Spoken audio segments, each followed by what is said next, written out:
Hi friends, இப்போது இந்த பதிவில் நான் பெயிலபிள் அஃபென்ஸ் சம்பந்தமாக பெயில் எடுக்கக்கூடிய அந்த நடைமுறைகளை பார்க்கலாம். அது சொல்கிற ப்ரொவிஷன் பாருங்கள், 437 ஆஃப் சிஆர்பிசி.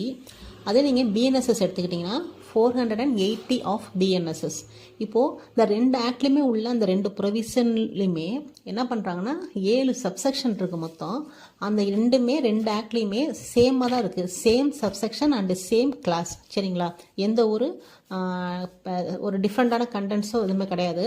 ஒரு ரெண்டு இடத்துல மட்டும் சேஞ்சஸ் இருக்குது. அதை நான் சொல்லும்போதே அப்படியே வசதியாக சொல்லிடுறேன். இப்போது சிஆர்பிசியில் பொறுத்த வரைக்கும் ஃபஸ்ட்டு பார்த்துருவோம். சப்செக்ஷன் 1ல் சொல்லப்பட்ட அந்த விஷயம் பாருங்கள், ஒரு நான் பெயிலபிள் அஃபென்ஸாக இருக்கணும். சரிங்களா? நான் பெயிலபிள் அஃபென்ஸாக இருக்கணும். அதை செய்திருக்க நபர் ஒன்று அக்யூஸ்டாக இருக்கணும், இல்லைனா சஸ்பெக்டட் பர்சனாக இருக்கணும். அதாவது குற்றம் சுமத்தப்பட்டவர் இல்லைனா சந்தேகத்திற்கு உரிய நபர்.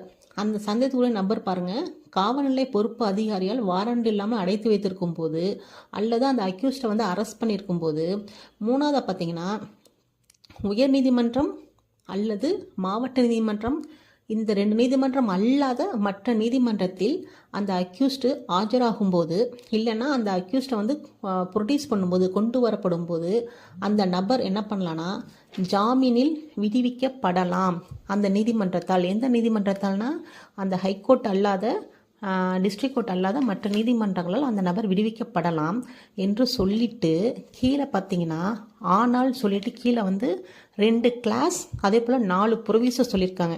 அதை 1 by 1 சொல்லிடுறேன். ஆனால் கிளாஸ் 1ல் பாருங்கள், ஒரு கேட்டகரி ஆஃப் அஃபென்ஸை சொல்லியிருக்காங்க. அதாவது மரண தண்டனை அல்லது ஆயுள் தண்டனை குற்றம் செய்திருப்பதாக நம்புவதற்கு நியாயமான காரணங்கள் அந்த நீதிமன்றத்திற்கு தோன்றும் நிலையில் அந்த நபர் என்ன பண்ணக்கூடாதுன்னா மேலே சொல்லப்பட்டவாறு ஜாமீனில் பிணையில் விடுவிக்கப்படக்கூடாது. அதை இங்கிலீஷில் அப்படியே வாசிக்கிறேன் பாருங்கள். Shall not be so released, அவ்வாறு விடுவிக்கப்படக்கூடாது. இது கிளாஸ் 1. சரிங்களா? அடுத்து கிளாஸ் 2க்கு பார்த்தீங்கன்னா இதில் 2 டைப் ஆஃப் அஃபென்ஸை சொல்லியிருக்காங்க. ஃபஸ்ட்டு பாருங்கள், அது காக்னிசபிள் அஃபென்ஸாக இருக்கணும். ப்ளஸ் அதோட ப்ளஸ் என்னன்னா 7 வருடம் அல்லது 7 வருடத்துக்கு மேல் தண்டனை தரக்கூடிய குற்றம் அல்லது ஆயுள் தண்டனை அல்லது மரண தண்டனை தரக்கூடிய குற்றங்கள்.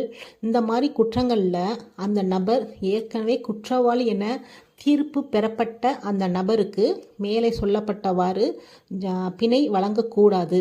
Shall not be so released. சரிங்களா? அதே கிளாஸ் 2ல் செகண்ட் கேட்டகரி பாருங்கள், 3 வருஷத்திலிருந்து